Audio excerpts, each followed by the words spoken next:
Hello guys, today I want to talk about accommodations in Sydney. So first I want to talk about short-term accommodations. So if you're coming here as a tourist for like a week or a couple of weeks, then you would look for a short-term accommodation, or if you want to migrate to Sydney with a work and holiday visa or student's visa, in the beginning it's very hard to find a long-term accommodation when you are outside of Australia and you need a place to stay as soon as you land. So in the beginning, people usually find a short-term accommodation, and when they are already here, they start looking for a long-term accommodation. So the most popular websites for short-term accommodation would be homeaway.com, stays.com.au, gumtree.com.au, takeabreak.com.au, and rentahome.com.au. And I'm gonna put those links below so you can click on them and try to find something.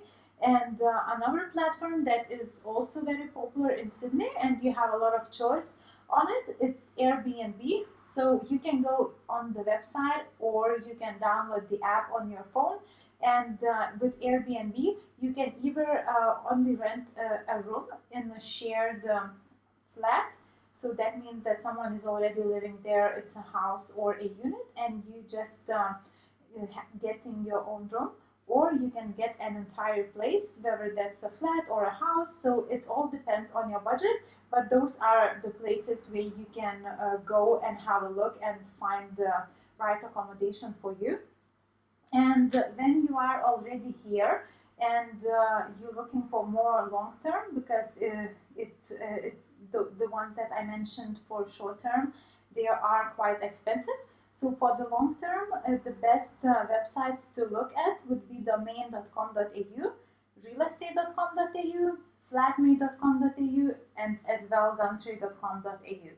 And as well, you have some options. You can share a flat, or you can share a room if you're really on a budget, or you can try to get your own place, which can be a little bit challenging if you just arrived in Australia, because it's all done through the agencies, and then they require some details from your previous workplace and places where you lived and things like that. And there are a lot of people applying for the same apartment, so sometimes it can be hard to get. So just give yourself some time and just be aware that it may take time.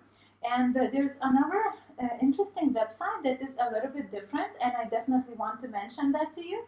It's called cocoon.ly, and what that company does is they rent an apartments around the city, and then they are subleasing them to people who come on a work and travel, work and holiday visa, and students visas.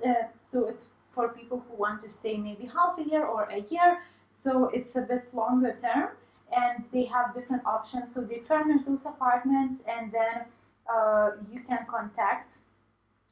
You can contact someone in the company, because I checked that on their website. They don't show what apartments they have, so you just have to send them a request, and I believe that they would get back to you, and based on what you need, they would either help you to find a room, or you can share the room with someone else. But the good thing about it is that you moving into a place where someone is already living and they are kind of in the same boat, because they are migrants as well, and it makes it easier for you to make your first friends. So definitely check out this one if you are coming to Sydney for a longer term. So I think that those are the main places for you to look, and I hope you will be able to find accommodation easily when you come to Sydney. And please ask some questions, and I'll see you in the next video.